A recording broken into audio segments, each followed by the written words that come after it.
Speaker sir, ఈరోజు తమరి అధ్యక్షతన అత్యంత కీలకమైన ప్రకటన చేయాలని రాష్ట్ర ప్రభుత్వం భావిస్తున్నది.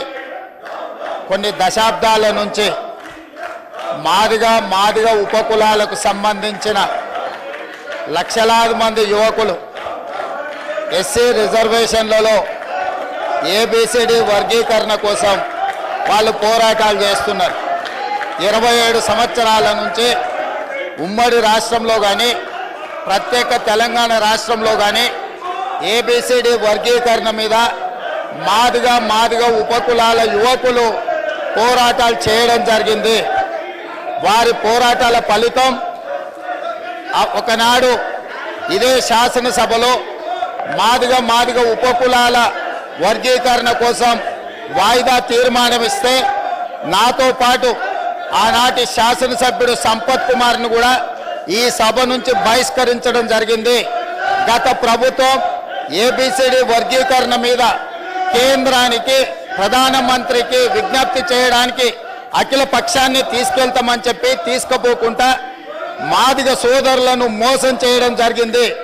కానీ డిసెంబర్ 3, 2023 నాడు ప్రజాప్రభుత్వం బాధ్యత తీసుకున్న తర్వాత తక్షణమే మా ఉప ముఖ్యమంత్రి గారి సూచన మేరకు మాజీ ఉప ముఖ్యమంత్రి ప్రస్తుత మంత్రి దామోదర్ రాజనరసింహ గారి నేతృత్వంలో మా శాసనసభ్యులందరినీ అడ్వకేట్ జనరల్ని ఢిల్లీకి సుప్రీంకోర్టుకు పంపించి న్యాయ కోవిధులతోని చర్చించి సుప్రీంకోర్టులో బలమైన వాదనను తెలంగాణ రాష్ట్ర ప్రభుత్వం కాంగ్రెస్ ప్రభుత్వం వినిపించడంతో ఈనాడు సుప్రీంకోర్టు మాదిగ ఉపకులాల వర్గీకరణకు అనుకూలమైన తీర్పునివ్వడం జరిగింది. నేను మనస్ఫూర్తిగా సుప్రీంకోర్టు కాన్స్టిట్యూషనల్ బెంచ్కు రాజ్యాంగ ధర్మాసనానికి మనస్ఫూర్తిగా కృతజ్ఞతలు తెలియజేస్తున్నా. 7 మంది జడ్జిలలో 6 మంది జడ్జిలు రాష్ట్రాలకు ఏబిసిడి వర్గీకరణ చెయ్యడానికి అనుమతి ఇచ్చింది. తెలంగాణ రాష్ట్ర ప్రభుత్వం తరఫున నేను స్పష్టమైన ప్రకటన చేస్తున్నా.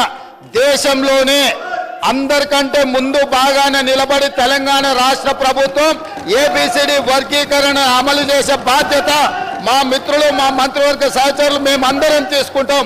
అవసరమైతే ఇప్పుడు ఇచ్చిన ఉద్యోగ నోటిఫికేషన్లలో కూడా వర్గీకరణను అమలు చేయడానికి అవసరమైతే ఆర్డినెన్స్ తీసుకొచ్చి మాదిగ సోదరులకు న్యాయం చేసే బాధ్యత మేము తీసుకుంటాము.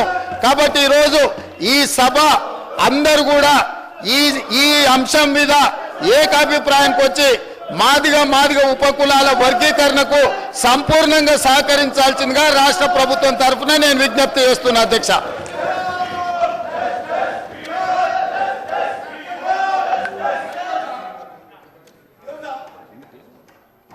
आप जाइए, आपके प्लेस में जाइए, मैं दे रहा हूं, जाइए.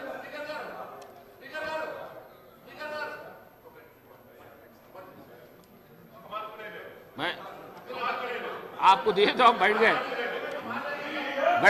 आप बात करो, अकबर साहब आप बात करो. महेश्वर रेड्डी गारू 1 मिनट वार माट दे दो सर, दे दो. अच्छा మాట్లాడండి. ధన్యవాదాలు స్పీకర్ గారు. ఇప్పుడే సుప్రీంకోర్టు ఇచ్చినటువంటి తీర్పు ఎస్సీ ఎస్టీ వర్గీకరణకు అవసరమైనటువంటి సుప్రీంకోర్టు చరిత్రాత్మకమైనటువంటి తీర్పు వెలువరించింది.